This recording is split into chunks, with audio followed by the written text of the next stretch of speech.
Nabi Muhammad SAW punya anak namanya Sayyidah Fatimah.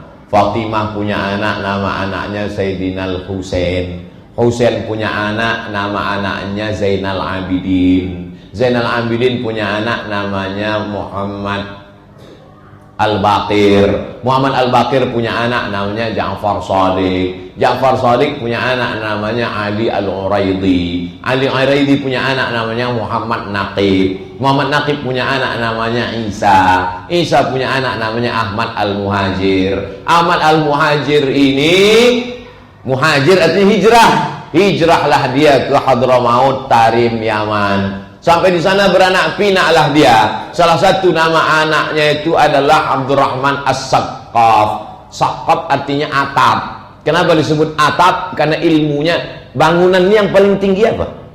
Atap. Jadi kalau ada orang ilmunya paling tinggi, Saqqaf, atap. Karena orang Indonesia payah menyebut Saqqaf. Siapa namanya? As-Segal, As-Saqqaf. Anak-anak As-Saqqaf inilah, keturunan dari As-Saqqaf inilah, ada Asy-Syihab, ada Al-Idrus, ada, inilah keturunan As-Saqqaf. Lalu cabang-cabang yang lain ada Al-Haddad. Inilah keturunan itrah Rasulullah sallallahu alaihi wasallam. Nasib dia lah, dia beruntung. Yang pertama, menambah-nambah dalam kitab Allah. Siapa yang menambah-nambah, maka dia dilaknat Allah, dilaknat Rasulullah sallallahu alaihi wasallam. Ada dalam Quran itu disebutkan solat subuh 2 rakaat. Ada? Tolong tunjukkan saya mana ayat dari Al-Fatihah sampai An-Nas ada solat subuh namanya 2 rakaat. Rakaat keduanya pakai kunut, setengah berbunyi, setengah tak berbunyi. Ada? Tak ada. Kalau begitu semua yang ada di masjid ini dilaknat Allah karena menambah-nambah yang ada dalam Quran. Mual. Kita akan berhadapan sama orang macam ini. Videonya sudah di-share semalam. Ada contoh, tinggal pula HP. Ada videonya. Dia tak mau sholat. Diwawancarai sama TV One apa. Bapak kenapa nggak mau sholat? Karena menambah-nambah yang ada dalam Quran. Dalam Quran nggak ada sholat subuh, sholat zuhur, sholat asar, sholat maghrib, sholat isya. Coba kalau berhadapan dia sama anak-anak muda Pekanbaru.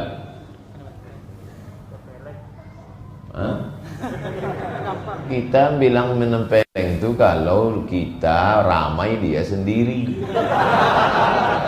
Bisa kita bilang sepeleng. Kalau dia ramai, kami kemarin dari Batam, jadi menginap di rumah di atas bukit. Di atas bukit di tengah hutan. Jadi pas pagi itu kami mau sarapan, banyak monyet di teras. Jadi kata penjaganya, menghadapi monyet ini mesti kita lebih ramai dari dia. Kalau dia ramai, kita yang takut. Maka jangan sampai monyet-monyet diramai. Faham? Betul anak muda tadi kata dia tampeleng tampar. Iya kalau kita lebih ramai. Kalau nanti dunia ini terbalik, lebih ramai yang tak sembahyang daripada yang sembahyang, lebih ramai monyet daripada manusia. Saya takut pula saya diadukan nanti ke polisi. Monyet-monyet sakit hati. Kami sebagai gerakan orang yang tak sembahyang sakit hati, maka kami laporkan Ustaz Somad ini.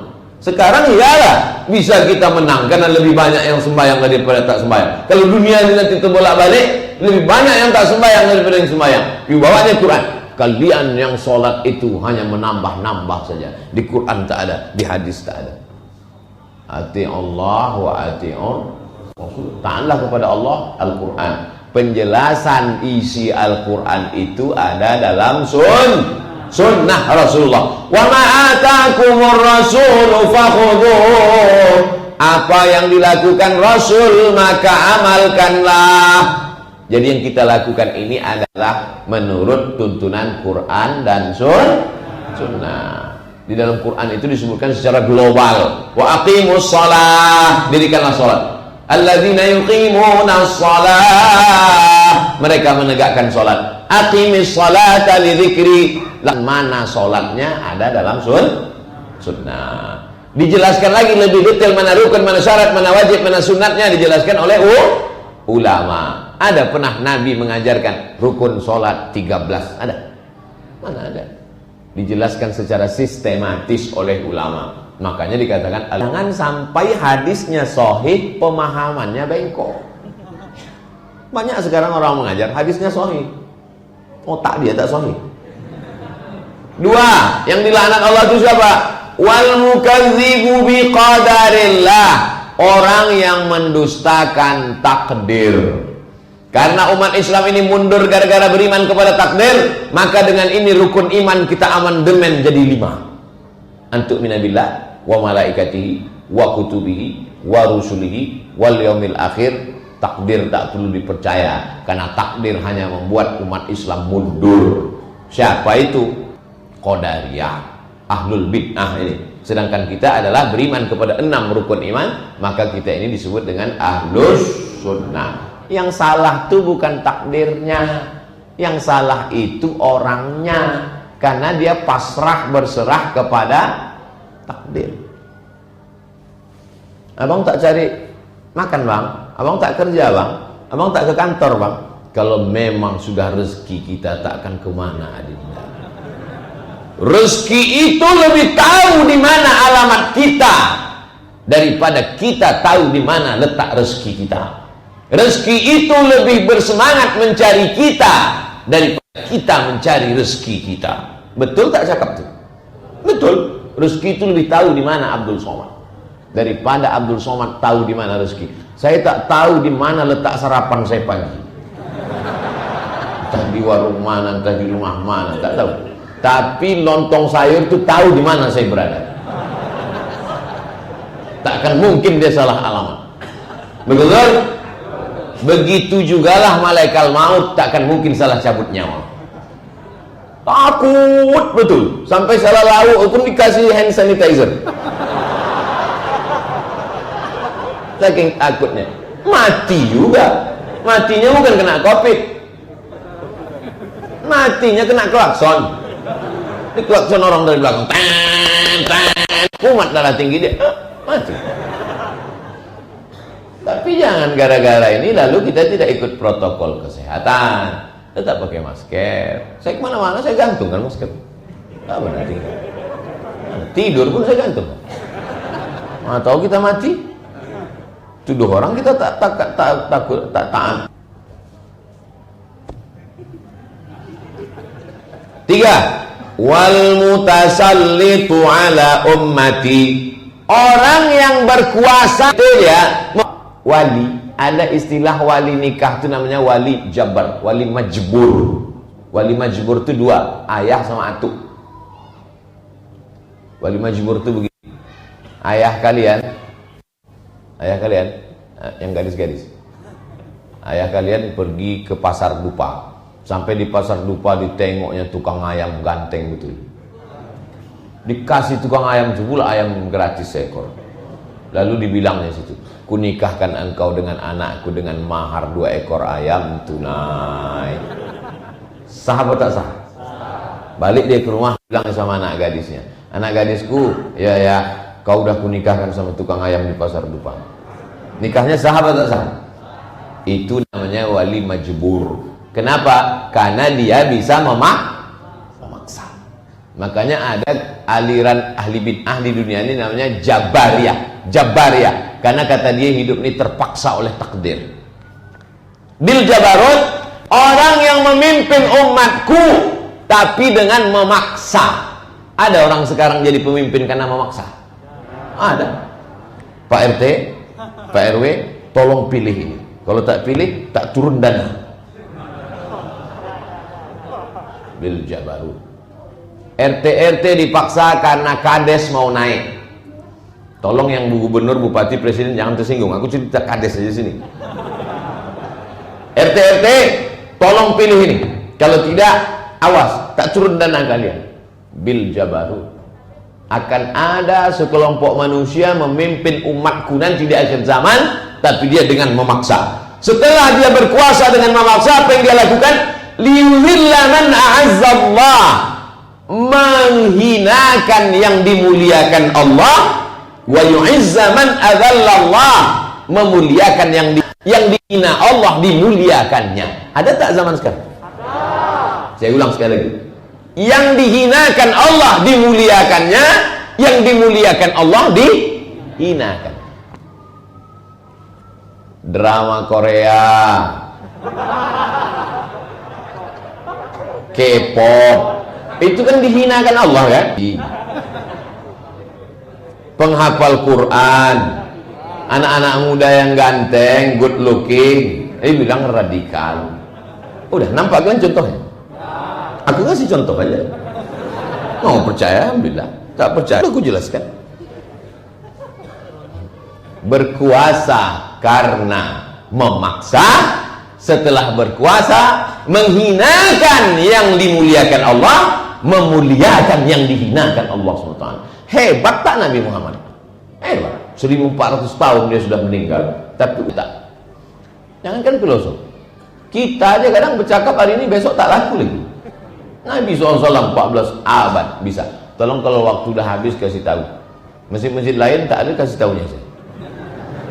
Masjid Al-Muqaddis ini orangnya suci-suci, bersih-bersih. 6.13 stop, kita sholat sunat Isra. Wal mustahillu hurmatallah, orang yang menghalalkan yang diharamkan Allah Subhanahu wa ta'ala.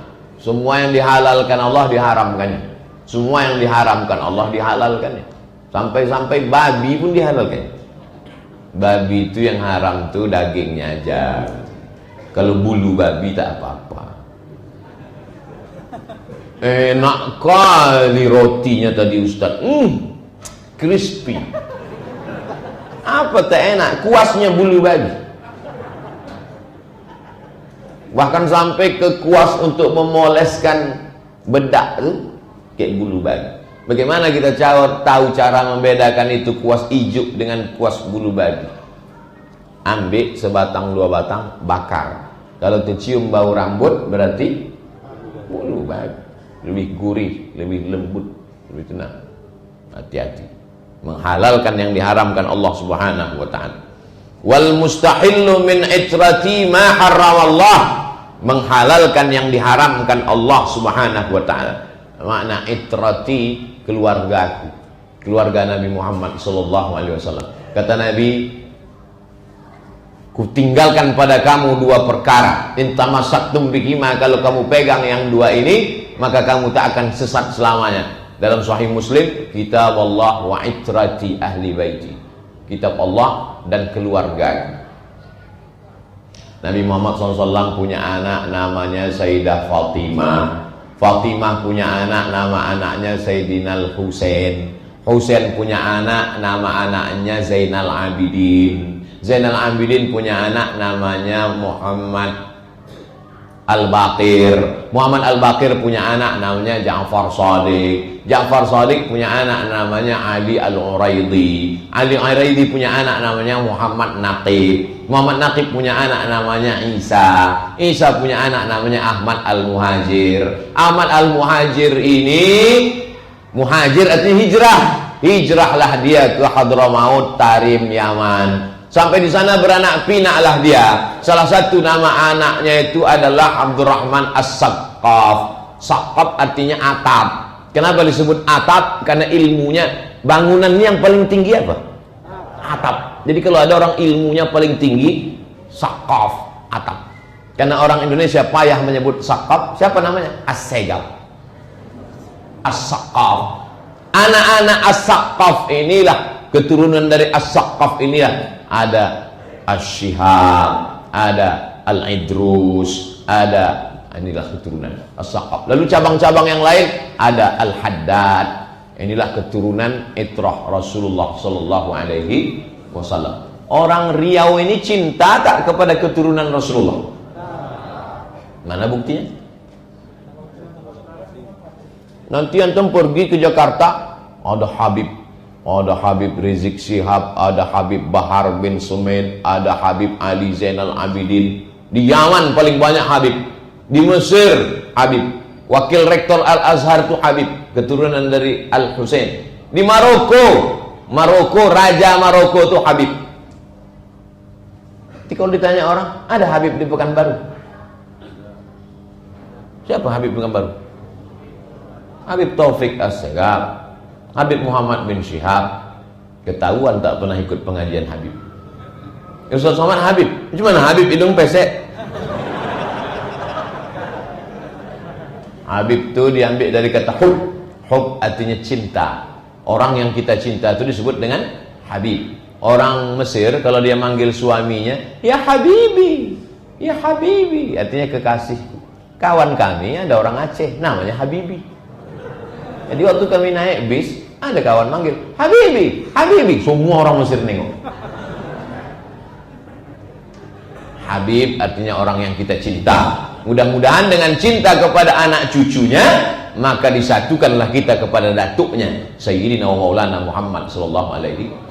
Mana tahu nanti kalian kuliah ke Jakarta, kuliah ke Surabaya, ditanya sama orang Jawa, kalian dari mana? Dari Riau. Ada Habib di Riau. Sayang kalian sama cucu Rasulullah. Jawab, kami lebih sayang daripada kalian kepada cucu Rasulullah SAW. Kalian hanya ngasih tanah, kalian hanya ngasih kebun. Kami orang Riau, raja kami Sultan Siak, anak gadisnya Tengku Embung, dinikahkannya dengan Habib Utsman Shahabuddin. Maka itulah keturunan-keturunan raja-raja itu menjadi Habib. Al-Habib Sultan Syarif Qasim. Tapi saya kalau pergi ke kerajaan-kerajaan itu jumpa sama sultan-sultan. Pernah saya ceramah ke Langkat. Tahu Langkat?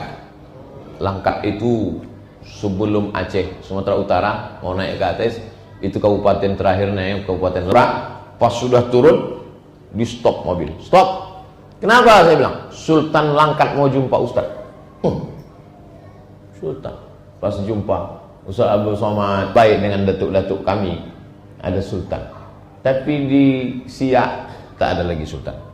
Sejak Sultan terakhir, Sultan Syarif Qasim II, dia tak punya anak. Habis, tinggallah istananya. Dan orang pun banyak tak tahu sejarah, tak tahu dia hubungan itu dengan Nabi Muhammad SAW. Pernah kau ke istana Siak? Pernah. Ada kau tengok nasabnya? Enggak, aku cuma mau nengok cermin awet muda aja. Apa tak awet muda? Bedak 3 inci. Wattarikus sunnata, orang yang meninggalkan sunnah Rasulullah SAW. Apakah orang di masjid subuh ini meninggalkan sunnah? Semua yang hadir di sini menghidupkan sunnah, menghidupkan masjid, menghidupkan sunnah. Cuman kadang banyak orang terjebak pada sunnah ini, dianggapnya sunnah itu yang fisik aja. Yang pernah ikuti pengajian Abdul Somad tuh, dia itu tidak menghidupkan sunnah, dia tak berjenggot. Satu yang tak kubuat, masa yang 99 kalian hilangkan? Tipis sekali pergaulan kalian.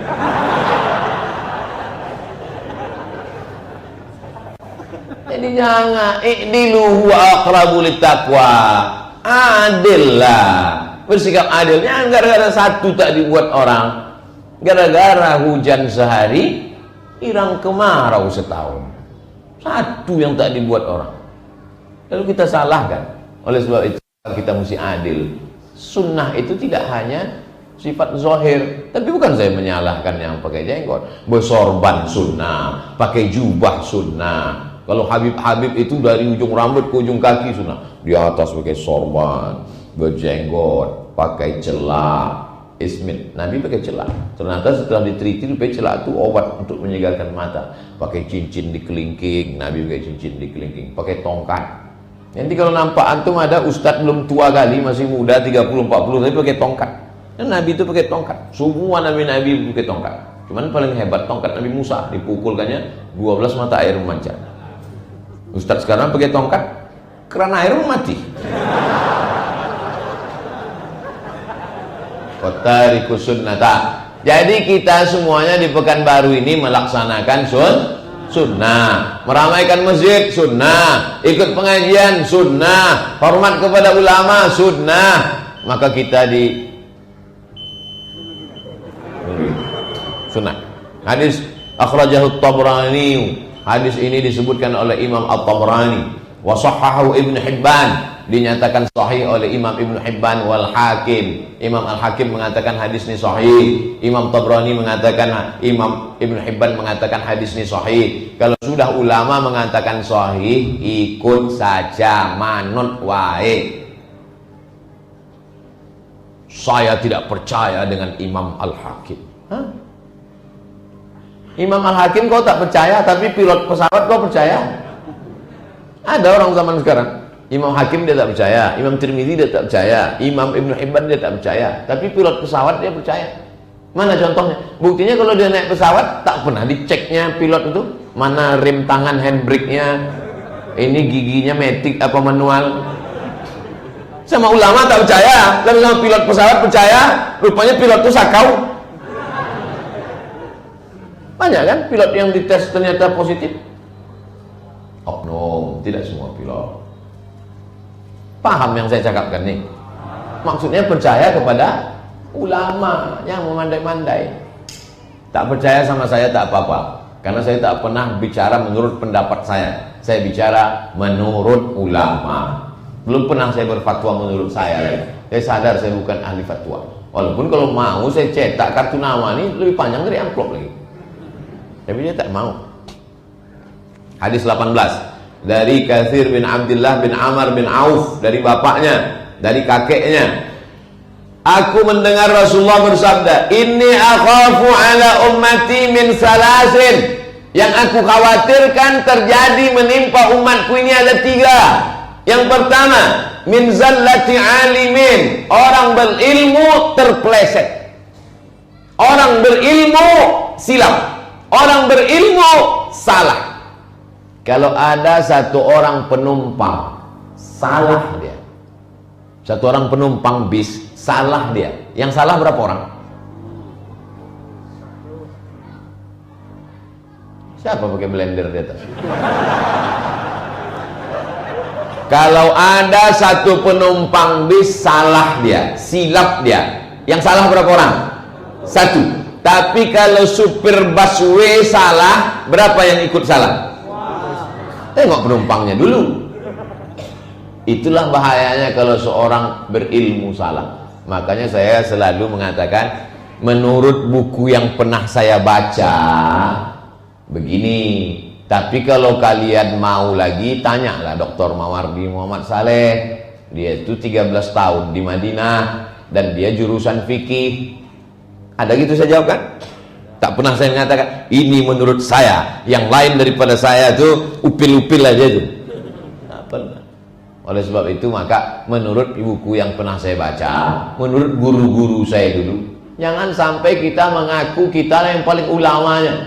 Menurut ulama, maksudnya menurut ulama itu dia, yang lain daripada dia itu tak ulama. Zallati alimin. Jangan sampai kita salah. Yang kedua, wa min hawa muttaba'in, mengikut hawa nafsu. Hawa nafsu ini kalau dipeturutkan, nafsu makan, nafsu minum, nafsu politik, nafsu mau terkenal, nafsu mau dipuji-puji orang. Ada orang nafsu makannya tak pada kuat, nafsu berbini pun tak kuat, tapi nafsu politik kuat. Udah 50 tahun jadi kades tak turun-turun, gigi habis turun udah, dia tak juga mau turun. Nafsu politik. Ada pula orang nafsu politiknya tak pada kuat. Bapak mau jadi RT, saya udah dunia ini tak ada lagi, tapi ingin dipuji-puji orang. Kalau dipuji ustaz lain mengamuk. Ada ustaz di Pekanbaru, siapa namanya? Ustaz Somad. Kata orang dia tuh hebat. Mana pula hebat dia? Hebat lagu lagi. Nah, jadi hawa nafsu orang ini macam-macam. Hawa muttaba', jangan turutkan hawa nafsu. Bagaimana caranya biar supaya tak ikut hawa nafsu nih Pak Ustaz? Sering-sering ke liang lahat. Asal ditengok liang lahat itu insya Allah hilang nafsu. Nafsu makan pun hilang. Asal udah agak jauh sedikit dari liang lahat itu baru muncul dia. Maka sering-sering menengok liang lahat. Balik dari sini pergi ke liang lahat. Bapak yang ibu itu suka shopping ke mall, bawa ke liang lahat. Kalau perlu sehari 3 kali, macam makan obat. Asal dia minta uang belanja, bawa ke liang lahat. Wa min hukmin jairin, dari hukum yang curang, hukum yang jahat. Datanglah orang menjumpai Nabi Muhammad SAW, mau, ya Rasulullah, ini ada pencuri, namanya Fatimah, nama ayahnya Aswad. Apa arti Aswad? Hitam. Jadi Fatimah bintil Aswad, Fatimah anak Pak Hitam. Mohon maaf Pak Hitam, jangan tersinggung. Pak Hitam ini kepala suku. Kalau dipotong tangan anaknya, maju satu suku. Masa anak pejabat dihukum? Jadi mau dimintakan, di lobi ke Nabi supaya dikasih dispensasi. Merah wajah Nabi, marah. Inna ahlaka man kana qablakum, orang-orang sebelum kamu dihancurkan, dibinasakan Allah gara-gara inilah. Idza saraqa fihi musyarif tarakuh. Kalau yang mencuri itu orang mulia, pejabat, anak orang kaya, dibiarkan. Wa idza saraqa fihi mudha'if. Tapi kalau yang mencuri itu orang lemah, rakyat jelata, aqamu alaihi al-had, ditegakkan hukum. Hukum yang jahat. Ada tak ini sekarang? Saya tak ada jawab, kalian aja bilang ada. Akhrajahul Bazzar, disebutkan oleh Imam Al-Bazzar, nama kitabnya Musnad Al-Bazzar. Imam Tabrani kitab besarnya Al-Mu'jam Al-Kabir, ada namanya Al-Mu'jam Al-Awsat, ada namanya Al-Mu'jam As-Saghir. Guru Imam Tabrani itu dihitung-hitung 3.500 orang. Coba antum hitung guru TK, MDA, PAUD sampai kuliah, ada 3.500 orang. Makanya jangan ngaji cuma sama satu ustadz saja. Ngaji sama Ustadz Saidul Amin, ngaji sama ustadz lain, supaya jangan fanatik. Ngaji sama ustadz Yayasan Tabung Wakaf, supaya kita jangan fanatik buta hanya kepada satu ustadz saja. Ustadz cuma satu, Ustadz Abdul Somad. Selain itu bukan ustadz. Gilo. Gelo atuh, betul sudah. Hadis ke-19. Sampai ke berapa nih Pak Ustaz? Sampai 20. Habis itu kita sholat sunat isya. An Hudzaifah radhiyallahu anhu, dari Hudzaifah radhiyallahu anhu. Qala Rasulullah SAW, la yaqbalu Allahu li sahibi bid'atin shauman. Orang yang melakukan bid'ah dhalalah, puasanya tak diterima, wala salatan, salatnya tak diterima, wala hajjan, hajinya tak diterima, wala umratan, umrahnya tak diterima, wala jihadan, jihadnya tak diterima, wala sarfan wala adlan, perbuatan dia meninggalkan dosa, sarfan namanya, perbuatan dia mengikuti perintah Allah dan Rasulullah, adlan namanya, wala sarfan wala adlan, diterima. Yakhruju minal Islam, keluar dia dari Islam, kama yakhruju sya'ru minal ajin, sebagaimana keluarnya rambut dari tepung. Pernah menengok tepung? Pernah nengok rambut? Menengok rambut dalam tepung? Bilang aja pernah. Tepung ada rambut. Kan udah jadi pepatah Melayu tuh, macam menarik rambut dari tepung. Orang yang melakukan perbuatan bid'ah, maka dia keluar dari Islam macam keluarnya rambut dari tepung. Apa maksud keluar rambut dari tepung? Mudah, ringan. Cobalah tarik rambut dari tepung, ringan kan? Kan dari leher. Coba tarik anak panah dari perut, masuk anak panah atau mata kail pancing, kan payah. Tapi kalau rambut dari tepung, begitulah mudahnya orang keluar dari Islam gara-gara melakukan bid'ah dhalalah. Kalau ada orang berdoa meminta ke pokok kayu, bid'ah dhalalah.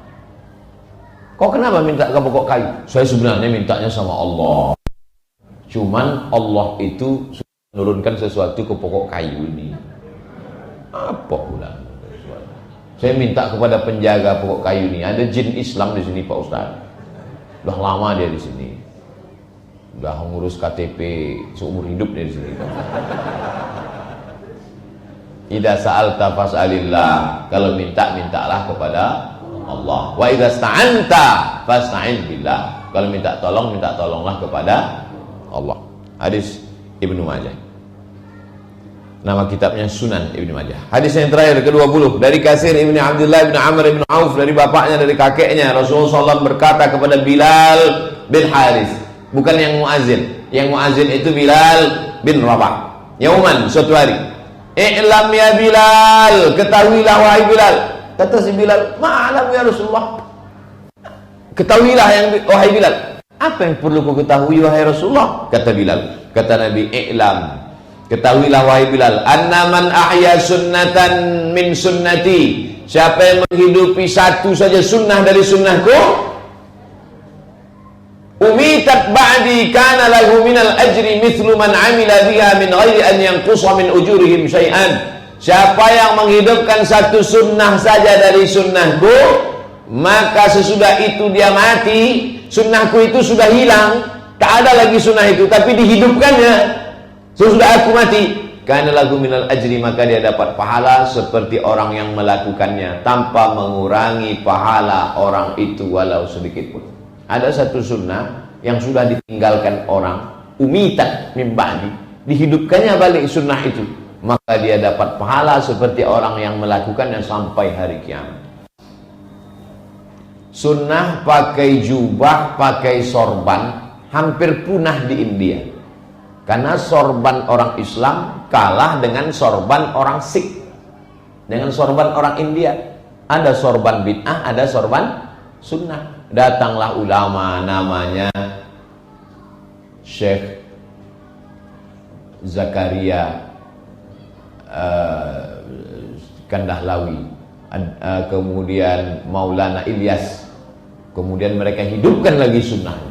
Sunnah pakai sorban, sunnah pakai jubah, sunnah berjenggot yang sudah mulai musnah, mati, dihidupkannya lagi.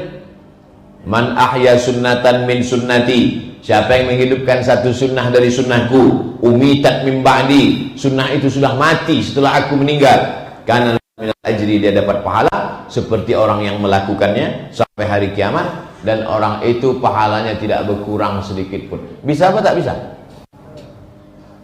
Bapak punya 100, saya ambil 1, punya bapak tetap 100 atau berkurang? Berkurang. Tapi kata Nabi tak berkurang sedikit pun. Dulu susah menjelaskannya, zaman sekarang mudah. Ada satu mahasiswa punya ceramah nomor 100, datang kawannya mengkopi, di kopinya, di pas yang 100 tetap 100 atau berkurang? Paham kan? Yang gaptek ngango aja lah. 6.13, sikit lagi, 3 baris lagi. Wa man ibtada'a bid'atan dhalalatan. Ini dia istilah bid'ah dhalalah. Jadi tidak semua, siapa yang melakukan bid'ah dhalalah, la yarda Allah, tidak diridai Allah wa rasuluh dan Rasulullah SAW, kana alaihi mithlu atham, maka dia dapat dosanya min amali man amila biha, orang yang melakukannya, la yanqusu dzalika min auzarin nasi syai'an. Jadi kalau ada orang di Pekanbaru ini buat satu bid'ah dhalalah, diikuti oleh orang Pekanbaru 1.300.000, penduduk Pekanbaru ini 1.200.000, maka dia dapat dosanya sampai hari kiamat. Namanya dosa MLM, multi level marketing, mengalir terus. Makanya jangan buat bid'ah dhalalah. Tapi kalau bid'ah hasanah, maka insya Allah dapat pahalanya sampai hari kiamat. Amin. Akhrajahu Ibnu Majah. Hadis ini disebutkan oleh Imam Ibnu Majah dalam Sunan Ibnu Majah. Wa Tirmidzi, Imam Tirmidzi. Apa status hadis ini? Wa qala haditsun hasan. Hadisnya hadis hasan. Subuh kemarin di Masjid Hijratus Sabirin yang mengawal pakai baju-baju hitam. Di Masjid Al-Muqaddis ini, hang jebat, hang tua, hang lekir, semua hang-hang keluar subuh. Hang-hang yang tak sembahyang subuh kan. Bangga kita jadi orang Melayu, betul?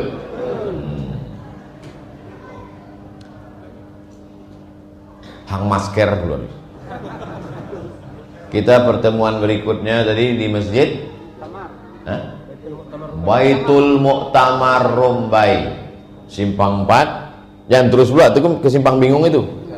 Dari Simpang Bingung itu untuk mendapatkan simpang yang mendapat hidayah jauh lagi. 7 jam baru dapat simpang. Namanya simpang benar. Rokan Hilir. Dari Simpang Bingung ke Simpang Benar itu jauh. Oleh sebab itu Simpang 4 belok kiri ada Masjid Baitul Mu'tamar. Survei memang dari hari ini. Pengajiannya bulan depan. Insya Allah kita ada 12 pertemuan sampai Desember 2020. Kalau hidup 2021 kita lanjutkan. Andai saya tak hidup, dilanjutkan Ustaz Alma. Kalau sunat Isyraq 2 rakaat.